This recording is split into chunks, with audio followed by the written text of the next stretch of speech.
C'est au fait dans le contexte des Jeux des îles que les préparatifs vont grain.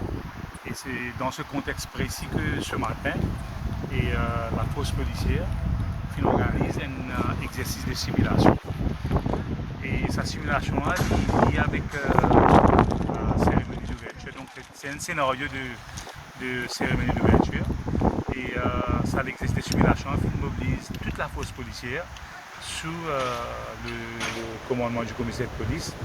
Donc dès ce matin, très tôt ce matin, nous avons plusieurs unités de la force policière, en fait, toute la force policière, mais aussi des services essentiels tels que les fire services et les ambulanciers, donc la santé.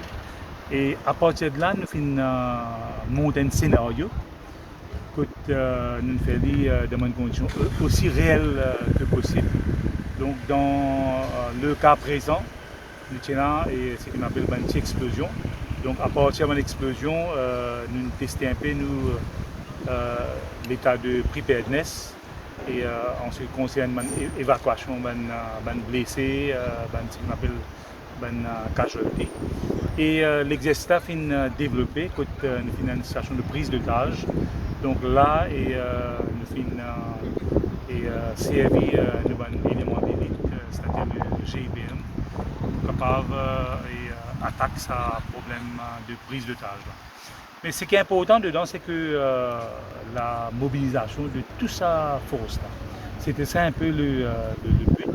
Et c'était de permettre à toute une unité de la force et en dehors de la force, et connaître notre camarade, et en même temps connaître le jour de la cérémonie d'ouverture, côte de place politique.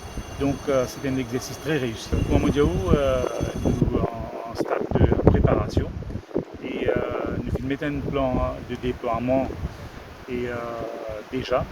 Et donc nous demandons, comme c'est les Jeux des îles de l'océan Indien, donc nous demandons la coopération du public. Nous pouvons faire respecter ce qu'on appelle les consignes des lois. Et nous avons demandé le maximum de personnes viennent à ce événement-là. Mais au niveau de la sécurité, on prend tout un dispositif. Donc nous demandons la coopération du grand public et nous demandons le public vienne supporter l'équipe Maurice.